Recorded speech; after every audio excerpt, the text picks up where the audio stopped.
आज कुछ जीवन के नित्य उपयोग में आने वाली कुछ बातों पर हम चर्चा करते हैं। शिष्टाचार क्या है? हर इंसान को शिष्टाचार के बारे में जानकारी होनी चाहिए। शिष्टाचार कहते हैं शिष्ट आचार। हम जब किसी दूसरे व्यक्ति से मिलें तो उनके साथ कैसा बर्ताव करें, मिलने की शुरुआत कैसे होनी चाहिए। अगर कुछ अभिवादन करते हैं, उनके पास रहते हैं, बैठते हैं, बात करते हैं, कुछ लेन देन करते हैं, तो इन मामलों में हमारा कैसा बर्ताव होना चाहिए, हमारे हाव भाव कैसे होने चाहिए, ये सबको करना पड़ता है। लेकिन जानकारी न होने पर उल्टा हो जाता है, गलत हो जाता है, तो जिसका परिणाम हमारे स्वभाव पर, हमारे व्यवहार पर, मन पर बुरा पड़ता है। तो इसी पर कुछ चर्चा करते हैं। पहली बात है, बड़ों का नित्य आदर करो। जब कोई बड़े मिलें तो उनका आदर करना चाहिए। बड़ों के पास बैठें तो वे आपके पास आवें, तो आप उनके पास जाइए तो उनका आदर भाव होना चाहिए। कोई भी हो, ऐसा नहीं कि केवल संत गुरु मिले तबे ही आप आदर करें। माता पिता के पास, कोई बूढ़े बुजुर्ग के पास आप गए हैं या वे आए हुए हैं, अपने से बड़े कोई भी हों, उनके पास जब आप जाएं या वे आवें तो उनका आदर। आदर का मतलब केवल इतना ही नहीं है कि आप उनको मिठाई खिलाइए, दूध पिलाइए तबे आदर हुआ, या उनके लिए एक बड़ा सा गद्दा बिछाइए तबे आदर हुआ, फूल माला पहनाए तभी आदर हुआ। यथा उचित वह भी होना चाहिए, समय जब अवसर पड़े तो यह भी हो। लेकिन आदर का भाव हर समय होना चाहिए, और वो आंखों से भी होता है, वाणी से भी होता है, चेहरे से भी होता है, और आपके बर्ताव हाव भाव से भी होता है। तो आदर होना चाहिए, और बंदगी तथा दंडवत भी करें उनका। जैसे जहां स्थिति हो, बंदगी और दंडवत एक ही बात है, ये शब्द का अंतर है। बंदगी, दंडवत, नमस्ते, प्रणाम, राम जोहार, ये सब एक ही बात है। कुछ ऐसा भाव प्रकट करना कि जिससे हमारे दिल का भाव उनके दिल तक पहुंच जाए, हमारी उनके प्रति निष्ठा है, प्रेम है, ये भाव उनके पास पहुंच जाए। इसको हम कैसे व्यक्त करें थोड़े में? अब कहें उनसे कि हम आपसे प्रेम करते हैं, आपका हम सम्मान करते हैं, ये सब उतना बढ़िया नहीं। बस एक बात काफी है, साहेब बंदगी, नमस्ते साहब, प्रणाम गुरुजी, और जयराम जी की भैया, ये कहने मात्र से ही हमारे दिल का भाव उनके पास पहुंच जाता है। तो ये शिष्टाचार की शुरुआत है। अपने निकट बड़े पुरुष आवें तो उठकर खड़े हो जाओ।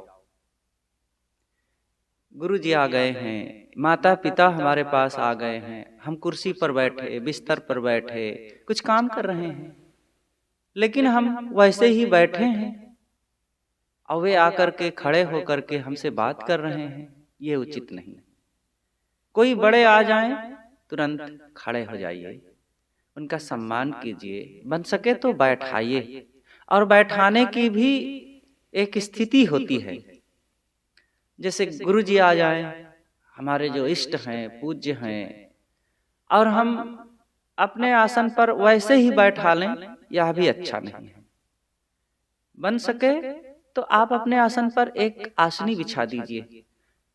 और इसके लिए भी ध्यान होना चाहिए, आसनी का मतलब यह नहीं कि जिस आसनी पर हम बैठते हैं सब जगह उसी को फिर आप आसन पर अपने बिछा दें, नहीं, उसको नहीं बिछाना ही है तो आप साफ धुली हुई आसनी अथवा अपने ओढ़ने वाली चद्दर बिछा दीजिए, ये तरीका है। ये हमने अनेक बार गुरुजनों को देखा है, और बन सका जहां तक अगर ऐसी जरूरत पड़ी तो हमने भी गुरुदेव जी के साथ ऐसा ही किया है। हम जिस आसनी पर सभा में बैठते हैं वो रखी है, और अपने आसन पर हम उसी को बिछा के गुरु जी को बैठा दें, ये ठीक नहीं।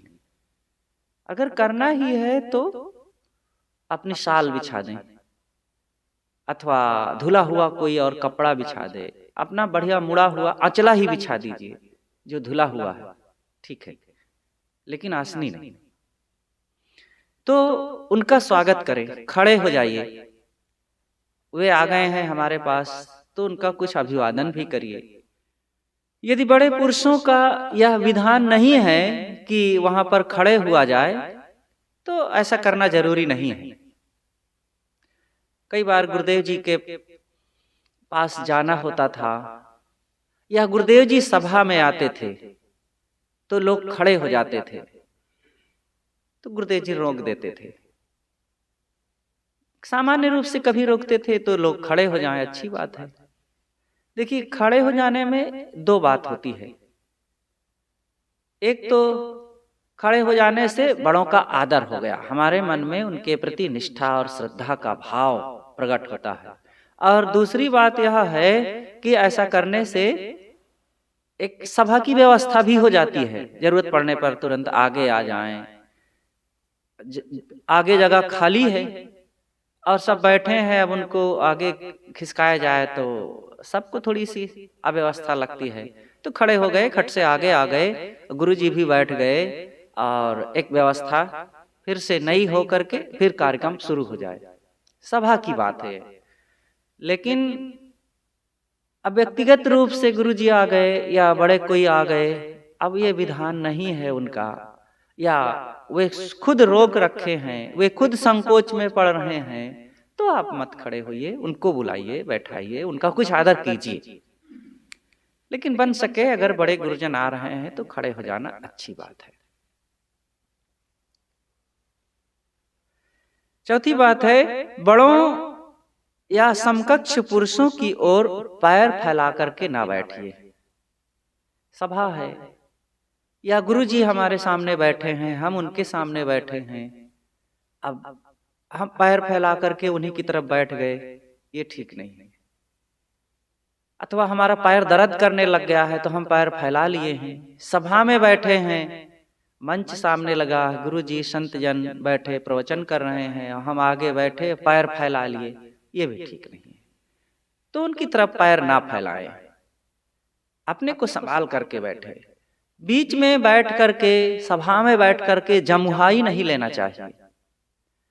और अगर ऐसी कोई बात शरीर में हरकत आ रही है तो मुख पर रुमाल रख लीजिए, शांत चुपचाप आप जमुहाई ले लीजिए, किसी को पता ना चले। और नहीं तो मुख फाड़ करके हा हू करते हुए जमुहाई लेना, ये ठीक नहीं।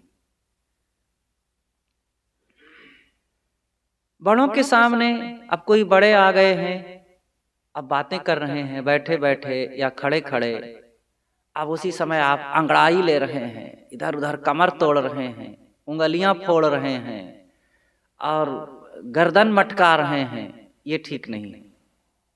बड़ों के सामने आप शिष्ट होकर के रहिए, मुस्कुरा करके अदब पूर्वक और व्यवस्था पर काम की बातें कीजिए। आपके चेहरे पर, स्वभाव पर, वाणी पर विनम्रता दिखे, अशिष्टता नहीं, अव्यवस्था नहीं।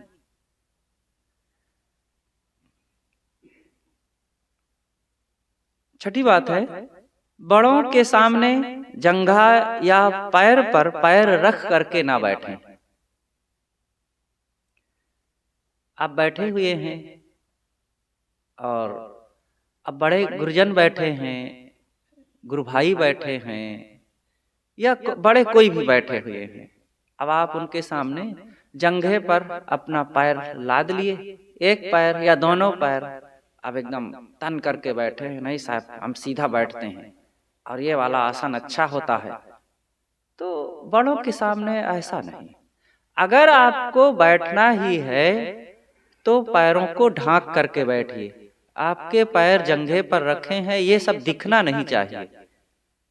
साल से ढांक लीजिए या पहने हुए कपड़ों से ढांक करके अंदर बैठिए, व्यवस्थित बैठिए, मर्यादित बैठिए।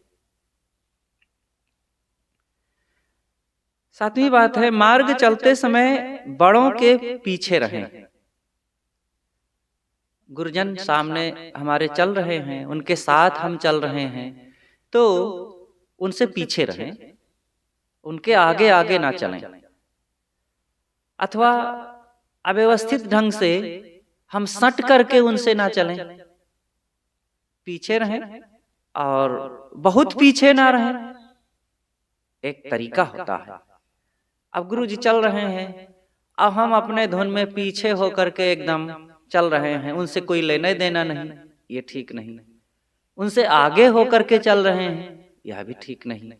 अथवा चल रहे हैं तो एकदम सट के चल रहे हैं कि अपनी धूल गर्दा उनके ऊपर फेंक रहे हैं या पैरें उनसे टकरा देना की स्थिति में हैं, तो भी ठीक नहीं। व्यवस्थित 3 से 4 फीट 5 फीट पीछे होने चाहिए। यह एक तरीका है, सिस्टम है, इसकी जानकारी होनी चाहिए। तो बड़ों के सामने जब रहें, उनके साथ चलें, तो उनसे पीछे रहें। हाँ, कभी कभी रास्ता दिखाने के लिए, बताने के लिए आगे चलना पड़ता है।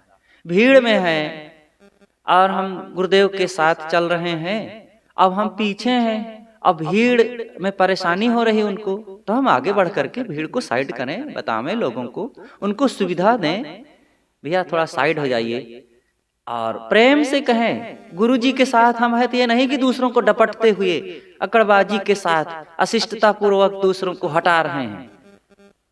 दूसरे लोग कोई जानवर थोड़े हैं कि उनको हाँकते हुए हम चलें, वे भी इंसान हैं। उनको भी प्रेम से सम्मान पूर्वक बताते चलिए, भैया साइड हो जाइए, थोड़ा सा इधर हो जाइए और रास्ता छोड़ दीजिए, गुरु जी आ रहे हैं।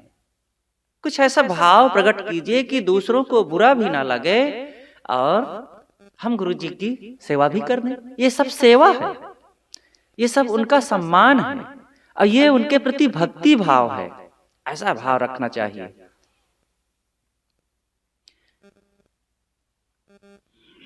यथासंभव अनावश्यक बड़ों के दाएं बाएं न चलते रहें। अब बड़ों के सामने चल रहे हैं साथ में, तो कहीं दाएं कहीं बाएं चक्कर मकर ना करते रहें, पीछे रहिए।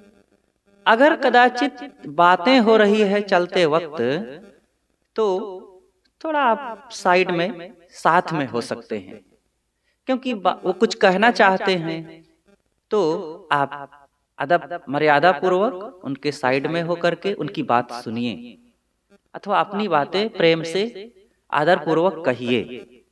तो ऐसा किया जा सकता है, लेकिन दाएं बाएं बार बार करना नहीं। इसमें भी आपका प्रेम दिखना चाहिए।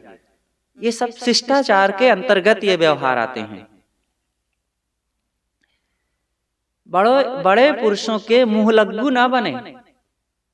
अब जैसे दूसरों के साथ हंसी ठिठोली कर लेते हैं और कुछ भी बोलते रहते हैं, अमुक अमुक बात कैसे किसी से कह लेते हैं, तो बड़ों के पास गए, गुरुजनों के पास गए, माता के पिता के पास गए, तो उनके मुंह लग्गू बन करके हरदम कुछ भी कहते रहना, ये ठीक नहीं। हाँ, उनके सामने वे कुछ चाहते हैं, समय है, एक थोड़ा सा हंसी विनोद का प्रसंग है, तो जरूर बातें कर लीजिए। बड़ों के सामने बैठ करके, अब हम नहीं, बड़ों के सामने मर्यादित रहते हैं तो एकदम मुंह फुला करके बैठे रहना, ये भी ठीक नहीं। बातें कीजिए, बातें करना ही चाहिए, लेकिन बातें करने का एक सिस्टम होता है, तरीका होता है। प्रेम से, अदब पूर्वक, मर्यादित, मुस्कुरा करके जरूर बोलिए, बातचीत कीजिए। अब बड़े कुछ पूछ रहे हैं, अब हम जवाब ही नहीं दे रहे। जवाब दे रहे हैं तो ऐसा चूं मुंह कुछ बोल रहे हैं कि उनके समझ में ही नहीं आ रहा है। मौन भी नहीं है, बोल भी रहे हैं, मुख भी हिल रहा है और वो देख भी रहे हैं, लेकिन उनको समझ में नहीं आ रहा। वो फिर से पूछ रहे हैं, क्या कहें, कैसे कहें। अब हम आंखें तरेरने लग गए, अब की सुनाई नहीं पड़ता है क्या, एक बार में नहीं समझ में आता है क्या, अथवा फिर चुप हैं, तो ये अच्छी बात नहीं है। आप समय का की नब्ज को पहचानिए, कितना दूर पर हैं आप, कितनी आवाज में बोल रहे हैं, उनको सुनाई भी तो पड़ना चाहिए, उनको समझ में भी तो आना चाहिए। अब आप इतना शार्ट में और ऐसी बातें कुछ बोल रहे हैं कि उनको समझ में ही नहीं आया है। भाव को पहचानिए वर्तमान में, कि जो हम कहना चाहते हैं थोड़े में कहें और स्पष्ट कह दें, ताकि वे समझ जाएं। अगले के मन को पहचानिए कि इस बात को वे पूर्व में जानते हैं कि नहीं। अगर नहीं जानते हैं तो और स्पष्ट कीजिए, जानते हैं तो थोड़े में कह दीजिए। अपनी बातों को सरलता पूर्वक पेश कीजिए, शिष्टता पूर्वक पेश कीजिए। नहीं तो कई बार नहीं हम समझते हैं और ऐसा लगता है कि आधी बात हम कहें आधी वो समझें। तो ये पहेलियां नहीं बुझाना चाहिए बड़ों के सामने या किसी के सामने बात करते समय। बातें कहिए, साफ कहिए, और जो बात हम कहना चाहते हैं पूर्व में वे परिचित हैं कि नहीं। अगर परिचित हैं तो थोड़े में समझ जाएंगे, ठीक है, बहुत ज्यादा उस पर बढ़ाने की, समय बिताने की जरूरत नहीं है। नहीं परिचित हैं तो जरूर बताइए, थोड़े में उनको समझाते हुए।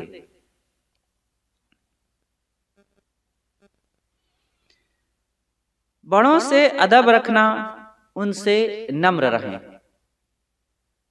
बड़ों का बात बात में जब जो हम कहना चाहते हैं हमारे भावनाओं में अदब दिखे। एक बार गुरुदेव जी इलाहाबाद कबीर नगर आश्रम में थे, कुछ काम चल रहा था। एक संत कुछ काम करवा रहे थे। काम करवाने का मतलब फर्श बन रही थी और कुछ निर्माण का कार्य थोड़ा चल रहा था। तो गुरुजी गए और बताए कि इसको इस तरीके से करो तो ऐसा रहेगा। तो जो काम करवा रहे थे उन्होंने कहा कि नहीं, इसको ऐसे करना है, ऐसे लोग कहें। गुरुजी ने कहा नहीं, इसको इस तरीके से करो तो ज्यादा अच्छा रहेगा। तो उन्होंने कहा नहीं, ऐसे सब लोग कहे हैं, वे लोग ऐसा कहे हैं, अमुक लोग ऐसा कहे हैं। गुरुजी ने कहा कोई बात नहीं बेटा, मैं जो कहता हूं। अरे भाई आप समझते क्यों नहीं है, ऐसा सब कह रहे हैं। अब गुरुजी के सामने ऐसा वो कह दिए तो ये ठीक नहीं। गुरुजी चुप रहे उस समय, लेकिन बाद में कहे कि ऐसा नहीं कहना चाहिए। ठीक है, सब लोग कहे हैं, लेकिन मेरी बातों को भी ध्यान दीजिए। गुरुजी हैं, अब कोई गुरु के सामने ऐसा, चाहे जैसा हो, गुरु का सम्मान हो। गुरुजी नहीं समझ रहे हैं तो आप समझाइए। व्यवहार का मामला है, चीजों का, स्थान का ये मामला है, तो कोई बात नहीं। हो सकता है गुरुजी ना समझते हो इस बात को, तो आप समझाइए, लेकिन उसमें भी प्रेम से समझाइए। और जब अगर उचित होगी बात तो गुरुजी समझेंगे, स्वीकार करेंगे। लेकिन आप वहां पर ये मत कहिए कि अरे भाई आप नहीं समझ रहे हैं, आप क्या जानो इन सब मामलों में, जाओ आप पढ़ो लिखो अथवा ध्यान साधना कीजिए, आपका ये विषय नहीं है। ये उचित नहीं है। यहीं पर गुरुदेव जी की वो बात याद आती है। गुरुदेव कलकत्ता में थे, पूज्य संत श्री अशोक साहेब जी उन दिनों, शुरुआत का मामला था बहुत पहले, तो उस समय कुछ अंग्रेजी गुरुजी को सिखा रहे थे। गुरुजी उनसे कुछ सीखते थे, कुछ शब्दों को गुरुजी उनसे सीख रहे थे। तो श्री अशोक साहेब जी कोई शब्द बताए, वाक्य बताए, और गुरुजी उसको पढ़े, लेकिन जब फिर से अपने से पढ़ने की बात आई तो गुरुजी फिर भूल गए, फिर गलती किए। श्री अशोक साहब जी फिर बताए तो गुरुजी पढ़े और फिर भूल गए, उल्टा हो गया या कुछ अशुद्ध हो गया उच्चारण में। तो 2-3 बार जब बताए और गुरुजी फिर नहीं बोल पाए, उल्टे हो जाए, तो एक बार श्री अशोक साहब जी झिड़कते हुए गए, मैं बार बार कहता हूँ गुरुजी आप ऐसे बोल देते हैं, उल्टा हो जाता है। तो गुरुजी एक चाटा जोर से उनके गाल में मारे, कहें तुम ये मत समझना कि गुरु को तुम सिखा रहे हो, ये समझो कि गुरु को तुम सेवा कर रहे हो। ये शब्द मैं सीख रहा हूं, यहां तुम मुझे सिखाने के लिए थोड़े बैठे हो। मैं तुमसे कुछ शब्द सीख रहा हूं, ये समझो कि मैं गुरु की सेवा कर रहा हूं, और सेवा में सदैव आदर सम्मान मर्यादा होनी चाहिए। तुम यहां मुझे पढ़ा नहीं रहे हो। तो ये तरीका है, गुरु के सामने आप उनको कुछ बता रहे हैं तो भी अदब से बताइए, प्रेम से बताइए, आंखें दिखा करके नहीं, कड़वाहट से नहीं और आज्ञा सूचक नहीं, तो सम्मान पूर्वक। बड़ों से कड़े शब्दों में बात मत कीजिए। बड़े गुरुजन हैं, माता पिता हैं, गुरु भाई बड़े हैं, हमारे सम्मानित कोई व्यक्ति हैं, तो कहीं भी आपके भावनाओं में, आपके शब्दों में कड़वाहट नहीं होनी चाहिए, अशिष्टता नहीं होनी चाहिए। ये आपके अंतःकरण की पहचान है। अगर आप प्रेम पूर्वक नहीं बोल रहे हैं तो आप क्या अपने अंदर सीखे हैं आज तक, और क्या पढ़े लिखे हैं? इतने उम्र बिता करके आपने क्या अपने अंतःकरण को तैयार किया है? छोटों से भी प्रेम और नम्रता का भाव रखना चाहिए। फिर बड़े कोई आ गए हैं, उनसे क्यों ना रखें? लोग तो कुत्ता बिल्ली से ऐसा कर लेते हैं, और फिर कोई भाई बंधु, गुरु, संत, माता पिता, अतिथि, बड़े सम्मानित आ जाएं और उनके सामने हम अव्यवहारिक बन जाएं। ये कैसी हमारी समझदारी है? अगली 13वीं बात है, बड़े पुरुषों से अपने आसन, वसन, पहिरन, ओढ़न आदि में कम रहें। ये समझने की बात है।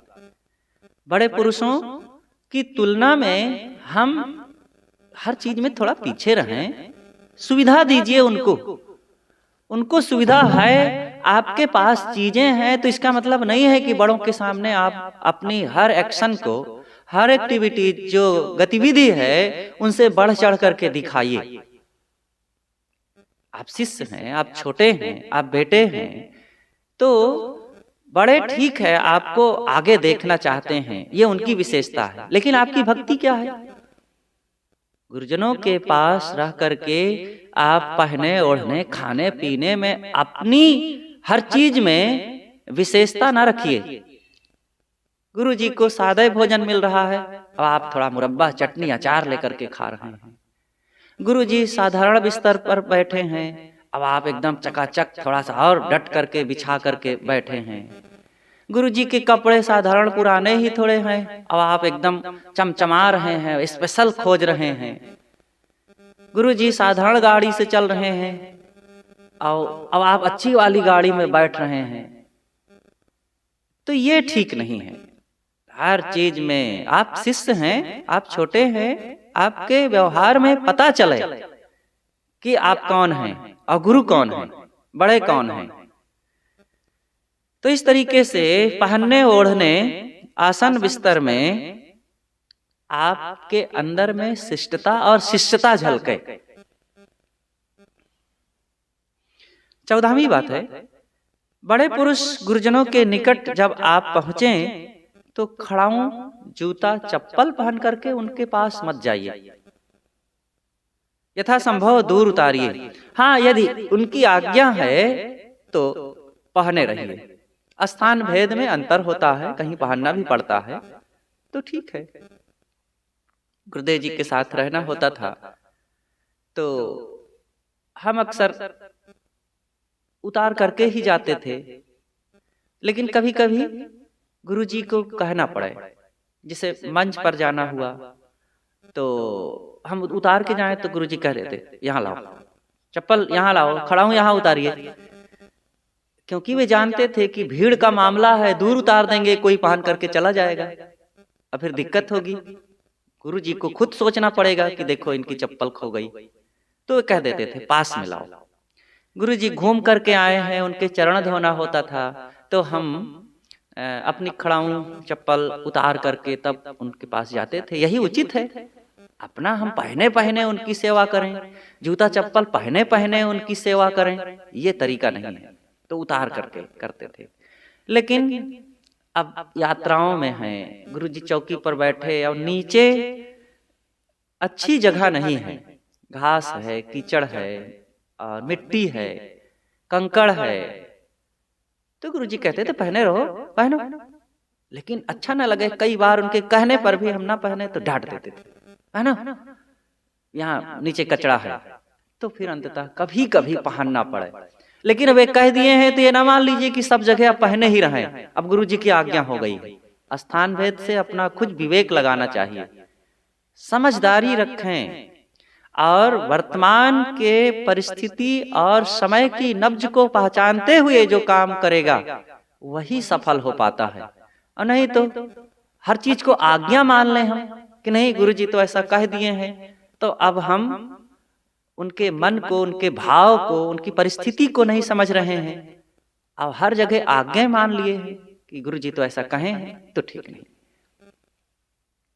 मनसा, भाव, परिस्थिति, इन सब को समझना चाहिए। इसीलिए संवेदनशीलता होनी चाहिए।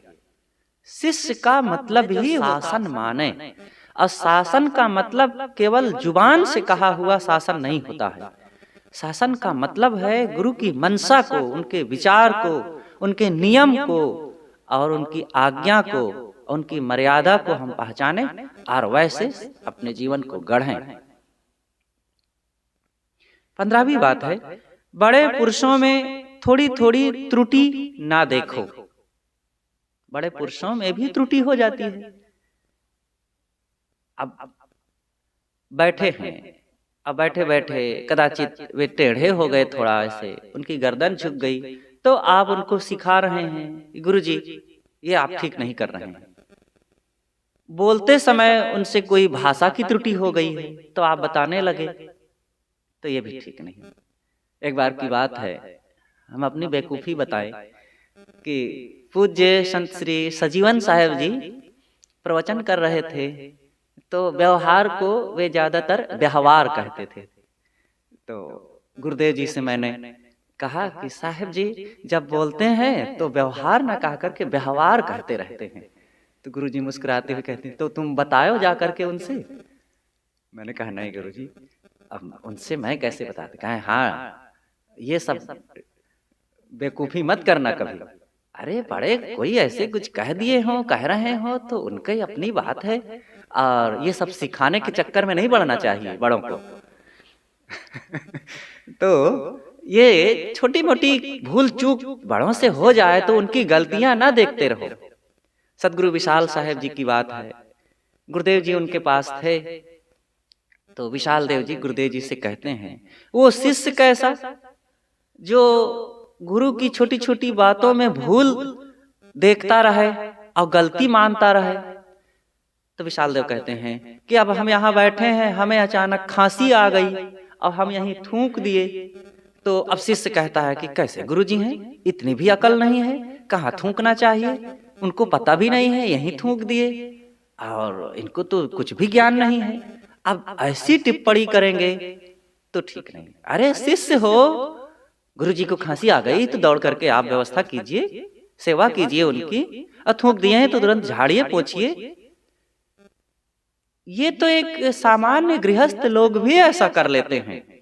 एक नवयुवक गुरुजी के पास आए और उन्होंने बताया कि साहब हमारी माँ की तबीयत खराब है और उनको थूकना बहुत आता है, कफ आ जाता है, तो वो थूकती रहती हैं। तो कई बार हम बर्तन देते हैं और संभाल नहीं पाती, वो इधर उधर थूक देती है। तो हम कहते हैं ठीक है माता जी, जहां तुम्हारा मन कहे थूकिए, हम साफ कर देंगे। और वो साफ करते रहते हैं।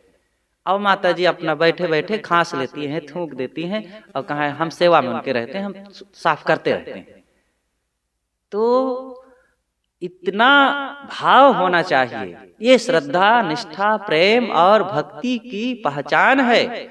घबराइए नहीं, ये समय ज्यादा दिन का नहीं रहता है और ज्यादा ऐसा नहीं आता है, लेकिन हम घबरा करके अपनी शिष्टता को त्याग देते हैं और व्यवहार को खराब कर लेते हैं, मन को खराब कर लेते हैं, और सब हमने अपनी कमाई को मानो बिगाड़ दिया।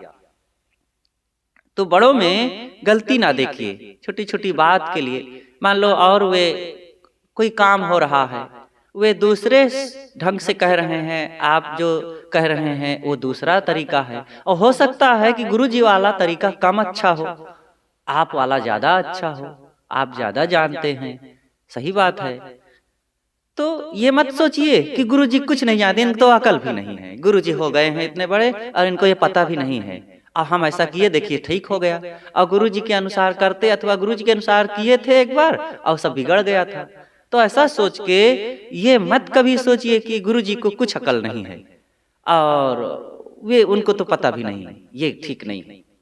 अरे ठीक है, ये व्यवहार का मामला है, चीज लेन देन, काम करना, उठाना धरना, और मशीन, बिजली आदि कुछ है, तो इन चीजों को, इन भावों को लेकर कभी गुरु के सामने या माँ बाप को ये नहीं सोचना चाहिए कि उनको पता ही नहीं। ठीक, ये व्यवहारिक चीज है। गुरु जी हमारे अनुशास्ता हैं, माता पिता हमारे आदरणीय हैं, तो इसका मतलब थोड़े है कि हमारी हर चीज को वे जाने तबे हम उनको गुरु मानेंगे, नहीं तो नहीं मानेंगे, तबे हम उनको बड़े मानेंगे, नहीं मानेंगे। ये कोई बात हुई? हो सकता है गुरु जी को ना बनाना आता हो ये काम, और सही बात है। एक बड़े इंजीनियर को भी साइकिल का पंचर बनाना नहीं आता है, वो बना लेगा क्या? नहीं बनाया है, नहीं बना पाएगा। तो इसका मतलब थोड़े है कि अब कोई साइकिल का पंचर बनाने वाला आ जाए तो उस इंजीनियर की अवहेलना करे, और इंजीनियर जो है अब साइकिल का पंचर बनाने वाले का अपमान करे, यह भी उचित नहीं है। अरे वो भले इंजीनियरिंग बड़े बड़े पुल और मकान और बड़े प्रोजेक्ट पर काम नहीं कर पाता है, लेकिन साइकिल का पंचर बनाना तो जानता है ना, इसलिए वो भी सम्माननीय है, वह भी।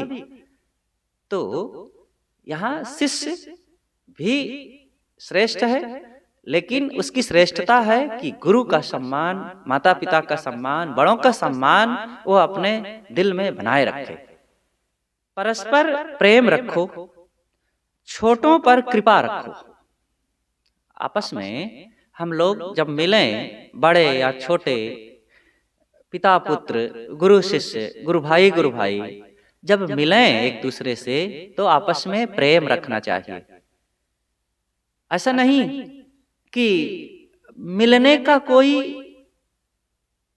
भाव ही ना दिखे। हम मिल रहे हैं एक दूसरे से, एक दो महीना के बाद मिल रहे हैं, एक दो दिन के बाद मिल रहे हैं, अथवा सुबह के मिलन हो रहा है, और हमारे मिलन में एक दूसरे के लिए कोई प्रेम ही नहीं हो रहा है। अरे जब भी मिलिए आपके आंखों में प्रेम दिखना चाहिए उसके लिए, और आपके चेहरे में मुस्कान दिखना चाहिए, और बन सके तो अभिवादन भी होना चाहिए, समय को ध्यान में रखते हुए बंदगी दंडवत होना चाहिए, और उसके भी एक तौर तरीके हैं, नियम पूर्वक होना चाहिए। कई बार लोग मिलते भी हैं तो केवल औपचारिकता, साहे बंदगी करके चल दिए, कुछ झलक ही नहीं रहा है प्रेम। कुत्ता भी मिलता है अपने मालिक से तो देखो वो पूंछ हिलाता है, प्रेम दिखाता है। बिल्ली भी मिलती है अपने उस वफादार स्वामी से तो उससे भी वो प्रेम दिखाती है।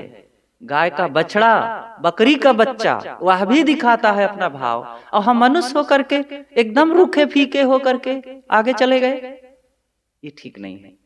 हम मनुष्य, प्रेम दिखना चाहिए। हमारे पास दिल है तो दिल का उपयोग करते रहिए, दिमाग से ज्यादा दिल का उपयोग करना चाहिए। लेकिन नहीं, आज दिल को निष्क्रिय करते जा रहे हैं, इसीलिए सबका दिल फेल हो रहा है आजकल, और दिमाग का उल्टा उपयोग कर रहे थे, इसलिए ब्रेन हेमरेज हो रहा है। सही उपयोग करो। भूल होने के पश्चात मनुष्य स्वयं पश्चाताप करता है। हर समय छोटों को डांटते फटकारते रहना या उनको सिखाते बताते रहना भी उचित नहीं है। ये बड़ों के लिए नियम है कि भूल हो जाती है, किसी से भी हो जाती है। बड़ों से भूल हो जाए तो छोटे लोग बहुत मीन मेक ना निकालें और उनकी भूल ना बताते रहें। समय से कदाचित कभी ऐसी बात हो तो जरूर छोटों को बताना चाहिए कि गुरुजी, पिताजी, माताजी, भैया जी, ऐसा ना हो तो अच्छा है, तो ठीक है। लेकिन छोटों से भूल हो जाए तो बड़े लोग हरदम शिकायत करते रहें, कहते रहें, डांटते रहें, यह भी ठीक नहीं है। समय देख करके उनको बताना भी चाहिए, सिखाना भी चाहिए। लेकिन कभी भूल हो जाती है तो नजरअंदाज कर देना चाहिए, छोड़ भी देना चाहिए, ठीक है। हम कहीं पर गए हुए हैं भक्तों में या दूसरे संतों में, सभाओं में, तो विनम्रतापूर्वक झट से पीछे नीचे बैठ जाइए। आप बड़े हैं, श्रेष्ठ हैं, सम्मानित हैं, तो दूसरों को ऐसा लगेगा तो खुद आपको उठा करके पकड़ करके आगे बैठाएंगे। अपने से जाकर के आगे आसन खोजना, ऊंचा आसन खोजना, ये उचित नहीं है। हम किसी की सभा में गए तो जाकर चुपचाप पीछे बैठ जाए, नीचे बैठ जाए। ये गुरुदेव जी को ऐसा खूब देखा गया। गुरुदेव जी कभी भी आगे आसन की खोज नहीं करते थे, वो स्वयं पीछे नीचे रहे, फिर लोग उनको आदरपूर्वक आगे ले जाते थे। अगली 22वीं बात है, अभिवादन बंदगी दंडवत में आगे रहें। दो लोग मिल रहे हैं तो हमें खुद आगे बढ़ करके उनको प्रणाम करना चाहिए, बंदगी दंडवत करना चाहिए। हम आगे रहें इसमें, ये नहीं कि वे आगे करें बाद में हम कर लेंगे, नहीं। जितना बन सके हम खुद अभिवादन और शिष्टाचार में आगे रहें। गुरुदेव या गुरुतुल्य पुरुषों के सामने ऊंचा आसन लगाना या खाट पर सोना उचित नहीं है। हम बड़ों के सामने तरीके से रहें। हम गुरु जी के पास हैं या गुरुतुल्य पुरुषों के सामने ऊंचा आसन लगाना या खाट पर सोना उचित नहीं है। बड़ों के सामने हम हैं, हम नीचे आसन लगा लें, अथवा खाट पर ही लगाना है तो जितना बन सके गुरु को या श्रेष्ठ लोगों को अच्छा सा आसन दे दीजिए, अच्छी खाट दे दीजिए, अच्छी चौकी, ऊंची चौकी उन्हीं को दे दीजिए। ये तरीका है। ये नहीं कि अच्छी अच्छी चीज हम खुद छांट लें और हम उपयोग कर जाएं गुरु जी को, चाहे जैसे हो, कोई बात नहीं, चलता है उनका। अगली बात है, पत्र या पुस्तक में कहीं अपना नाम लिखते तथा हस्ताक्षर करते समय कोई उपाधि या विशेषण के शब्द अपने नाम में जोड़कर ना लिखें।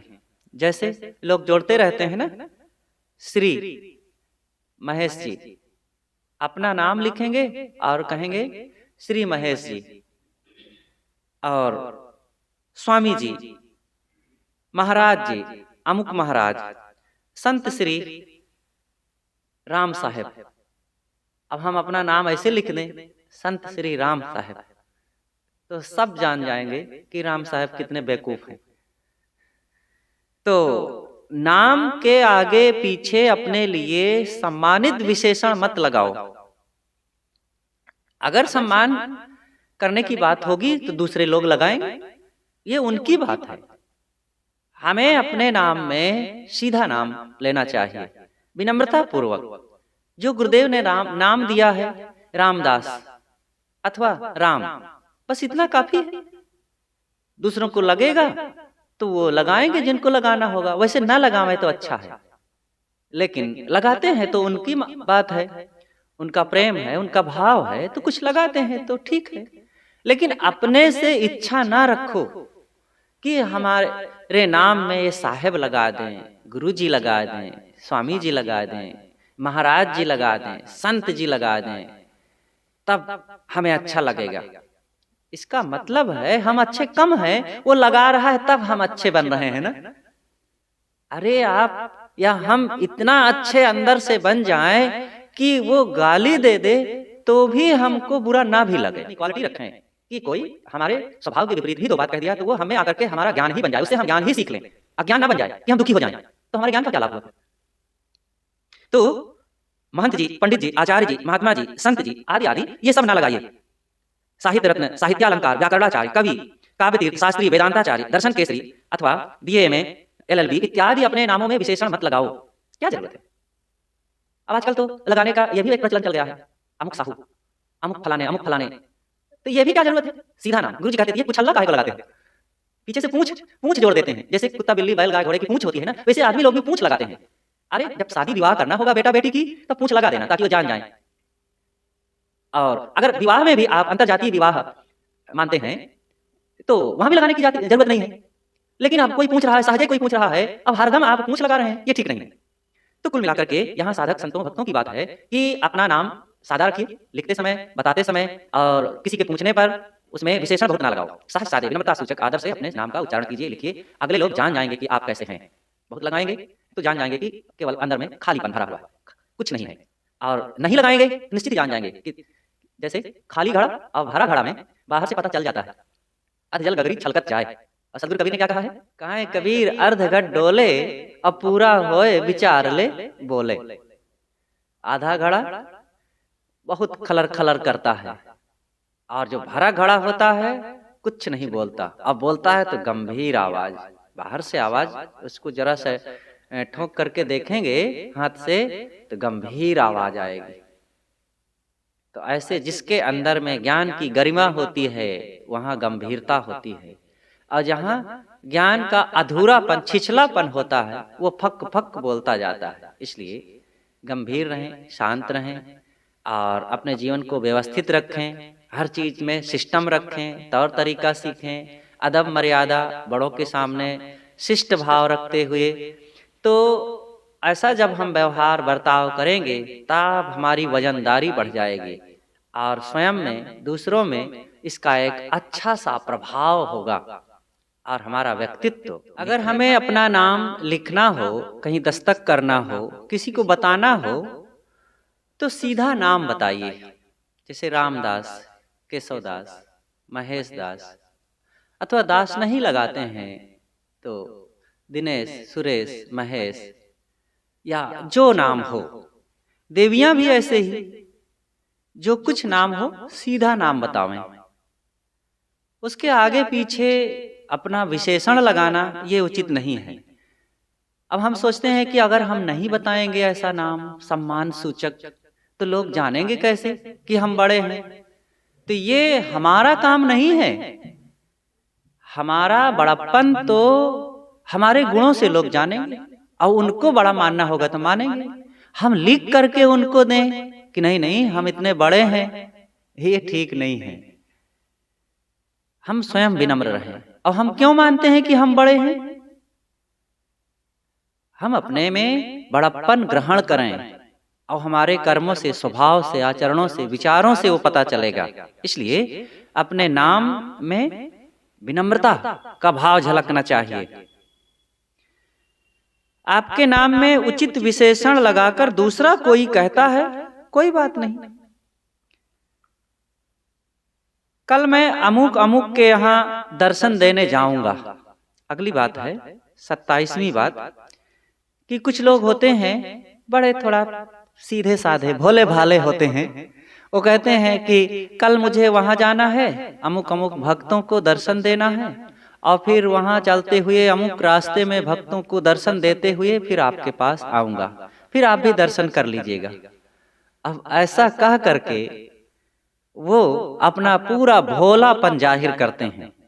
अगर कहना ही हो तो ये कहिए कि ठीक है हम कल आपके पास आएंगे, लेकिन रास्ते में अमुक अमुक भक्त हैं, संत हैं, उनसे मिलते हुए उनका दर्शन करते हुए फिर आऊंगा, थोड़ा समय लग सकता है। तो इस प्रकार से कहिए।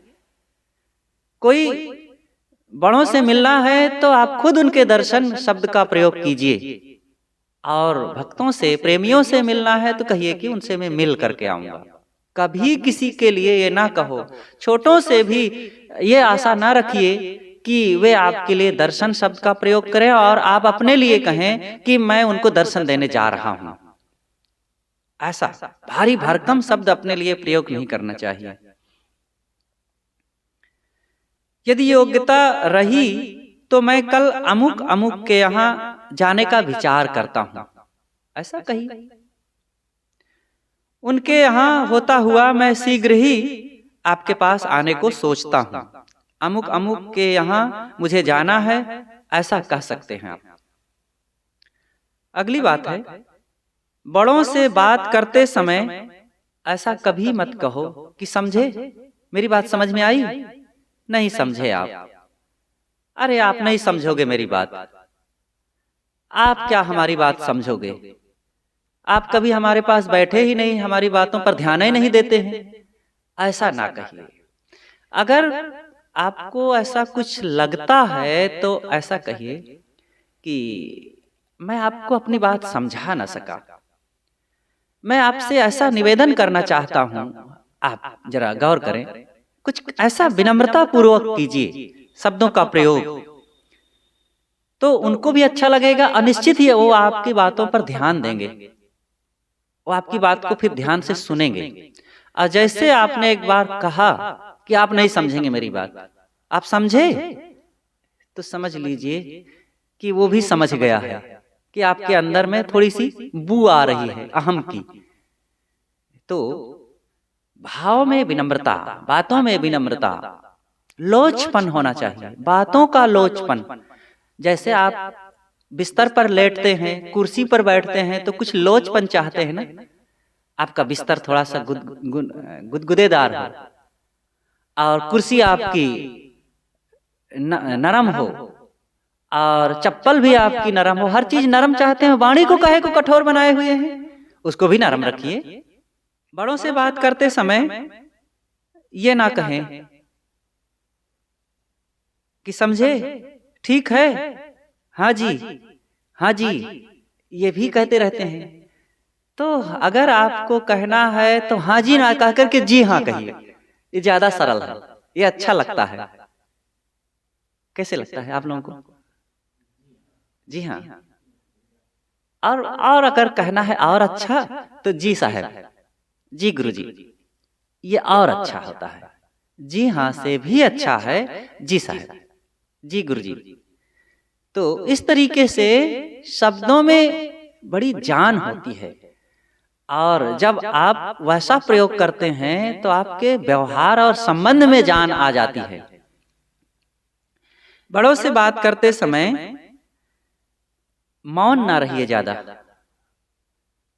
बीच बीच में आप अपना भाव प्रकट कीजिए, लेकिन हरदम हुंकारू ना भरते रहिए। हाँ, प्रवचन में बैठना है, उनका विचार सुनना, प्रवचन सुनना है, तो मौन होकर शांत सुनिए।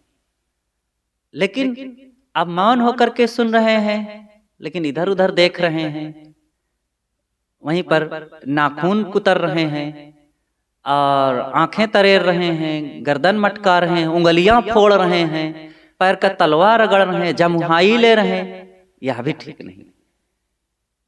आपके मौन में भी वो दिख रहा है कि आप अच्छे ढंग से सुन रहे हैं या नहीं। तो शांत मौन होकर के सुनिए। हाँ, व्यक्तिगत चर्चाओं में आप कुछ भाव प्रकट कीजिए, गर्दन हिला करके भी थोड़ा सा, आंखों से भी, जुबान से भी थोड़ा सा आप भाव प्रकट कर सकते हैं। सत्संग कथा में बिल्कुल मौन होकर ही सुनना चाहिए, हुंकारू की जरूरत नहीं है। अगली 32वीं बात है, बोलते समय अनावश्यक शब्दों का बारंबार प्रयोग नहीं करना चाहिए। तकिया कलाम, जैसे कि जौन है तौन, मतलब है, का नाम है कि, अरे अरे, हर शब्द में लोग अरे बहुत लगाते रहते हैं, मतलब है कि का कहा थे कि, तो ये सब शब्दों का प्रयोग नहीं करना चाहिए। ये कथन को लचर बना देते हैं, हल्का बना देते हैं, आपकी कहने की गरिमा वहां पर घट जाती है। इसलिए शब्दों में विनम्रता हो, स्पष्टता हो, लेकिन तकिया कलाम बहुत ना हो। किसी से विवाद ना करें। यदि कोई अपनी बात पर अड़ा रहना चाहता है तो आप खुद नम्र हो जाओ। अपनी बात जबरदस्ती मनवाने का हठ ना करें। कई बार होता है, सामान्य सी बात होती है, लेकिन उस बात को लेकर के एकदम हट कर लेते हैं, नहीं वो ऐसा ही है।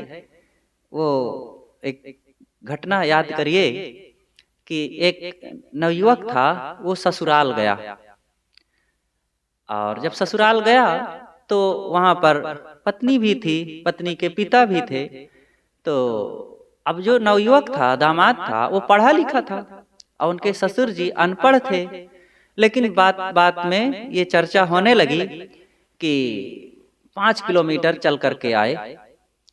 तो ससुर जी कहते हैं, नहीं 5 किलोमीटर नहीं है, वो 6 किलोमीटर है।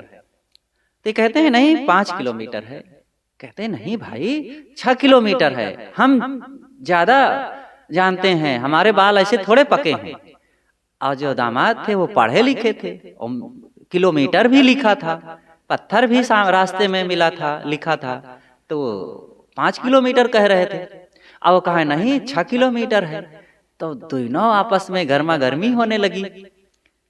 तो वो युवक की पत्नी भी रही, सोची कि बड़ा मुश्किल है आपस में, ये ससुर दामाद तो एकदम 1 किलोमीटर के लिए बड़ा गर्मी गर्मा होने लगी। वो कहते हैं ससुर मानता नहीं है, और कहते हैं ये बुढ़वा समझता नहीं है, और दोनों में अकड़बाजी होने लगी।